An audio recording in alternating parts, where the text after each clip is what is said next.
Après Accra et Cotonou, Nasser Bourita est attendu aujourd'hui à Bamako pour la commission mixte de coopération Maroc-Mali. Hier a déjà eu lieu un forum des affaires qui a été marqué d'ailleurs par la signature d'un protocole pour relancer le conseil d'affaires entre les deux pays. Et pour en parler, je reçois Zakaria Bouddahab.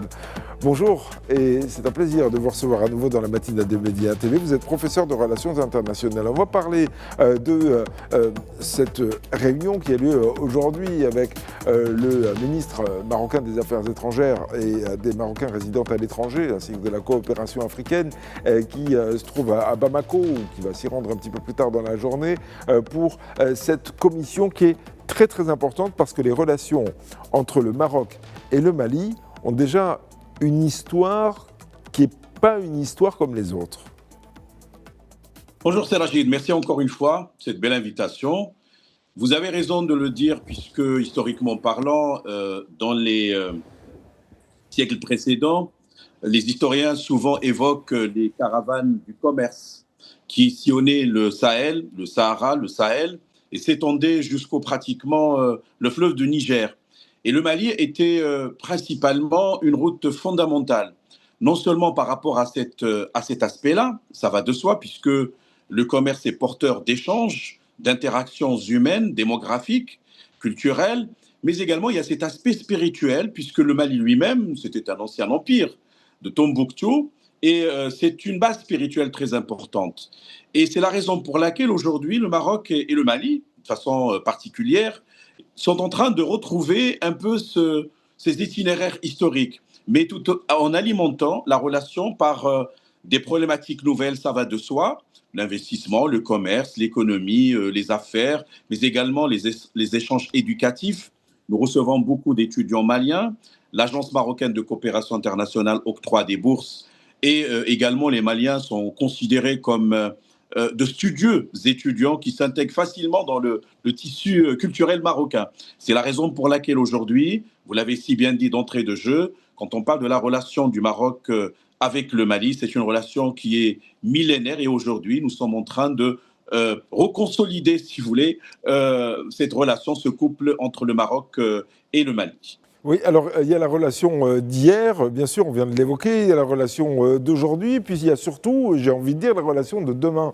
Parce qu'avec la construction du port de Dakhla, Atlantique, qui est en cours d'achèvement, le Mali va pouvoir être désenclavé. Ça, c'est une volonté de Sa Majesté le roi Mohammed VI, qui ne concerne pas que le Mali, bien sûr, mais ça ouvre quand même des perspectives atlantiques très, très importantes, notamment pour le Mali.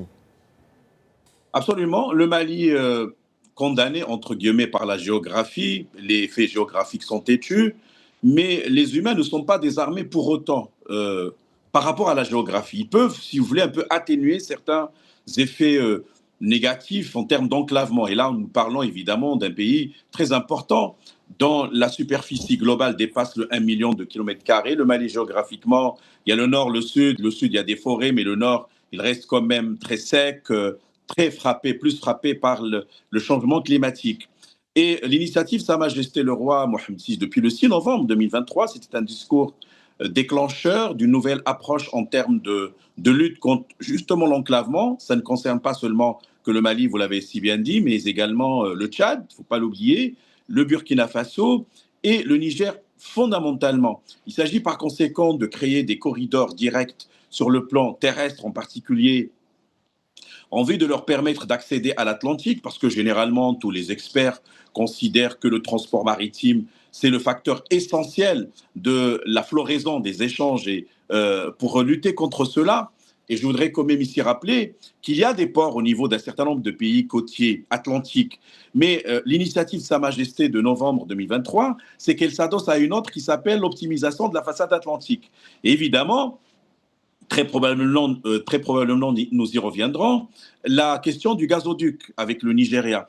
Et donc, c'est une vision qui est un peu très structurée, qui permettrait, sur le long terme, bien entendu, parce qu'il faut qu'il y ait les conditions nécessaires à l'optimisation, à la concrétisation de ce désenclavement, ça va permettre le déclenchement d'une nouvelle dynamique, si vous voulez, d'intégration sud-sud, qui va concerner non seulement la relation du Maroc avec le Mali, mais également maintenant on parle de l'AES, l'Alliance des États sahéliens qui est devenue en juin 2024 une confédération.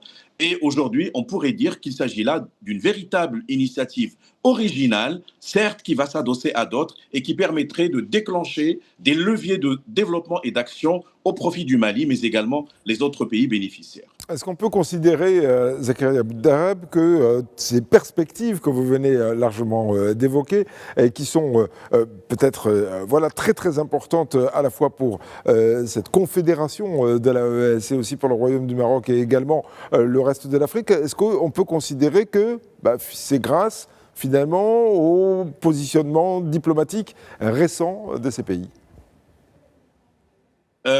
Oui, absolument, parce que d'abord, on pourrait dire que la démarche marocaine a été savamment construite, élaborée comme un édifice avec des briques et qui a pris son chemin, si vous voulez, progressivement, de manière, je dirais, incrémentaliste. Pourquoi ? Si, par exemple, je remonte à 2014 et précisément en février, il y a ce fameux discours de Sa Majesté à Abidjan lors du Forum des affaires qui, pour la première fois, s'est organisé en dehors du Maroc, avec la Côte d'Ivoire à Abidjan, c'est l'idée l'Afrique doit faire confiance à l'Afrique.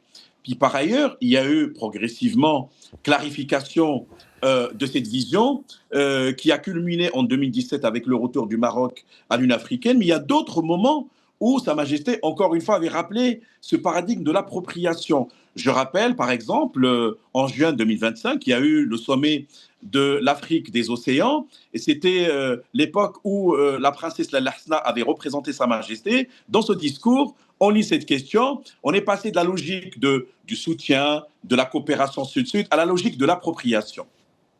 Et je crois que la démarche marocaine avec le Mali et avec d'autres, le Bénin récemment, le Ghana, ainsi que d'autres, eh bien, consiste précisément à mieux s'approprier ce contenu ensemble de manière collective, avec une démarche de coopération originale sud-sud, mais avec aussi des moyens qui sont marocains, maliens, béninois, ghanéens, nigérians et autres. La règle fondamentale, elle est fondamentale. En géoéconomie, on dit que le drapeau suit l'interdépendance. Flag follows the trade, ou le commerce de façon générale, considéré non pas dans une vision mercantiliste, loin s'en faut, je l'ai dit tout à l'heure parce que les échanges sont porteurs d'interaction. Aujourd'hui, il est clair que cet investissement total du Maroc a porté ses fruits. Et si le Mali, en avril dernier 2026, a décidé de retirer définitivement toute reconnaissance aux séparatistes, moi je pense que ce paradigme finalement a été intelligent, a été proactif. Et si on enlève les obstacles, on déverrouille tous les obstacles, à ce moment-là, on peut prendre la vitesse de croisière et aller très loin dans la coopération et l'intégration sud-sud. Ouais. Et est-ce qu'il s'agit aussi de créer une espèce de souveraineté à plusieurs étages, c'est-à-dire une souveraineté bien sûr nationale, une souveraineté régionale et puis une souveraineté globalement continentale?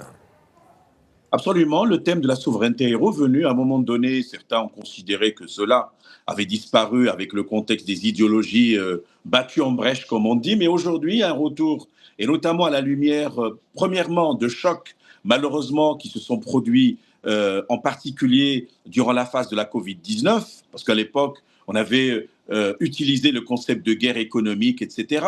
Deuxièmement, la souveraineté alimentaire est revenue également dans les débats, dans le sens où il faut absolument sécuriser, si vous voulez, la productivité agricole, alimentaire, etc., contre les caprices de la nature ou les aléas conjoncturels, notamment de nature géopolitique. Troisièmement, la souveraineté énergétique, au regard justement aux crises et aux polycrises suscitées par des guerres, au Moyen-Orient, Russie contre Ukraine, etc.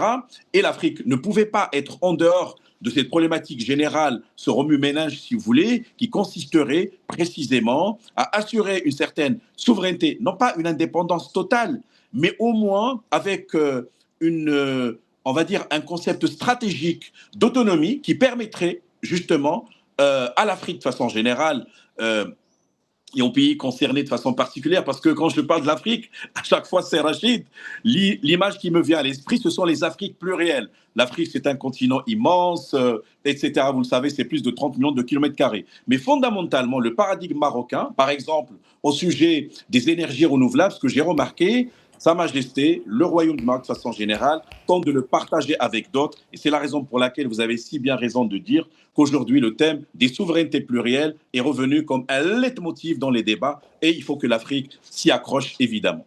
Oui, c'est un nouvel élan qui est en cours, là, en 2 mots. Oui, oui, oui, absolument.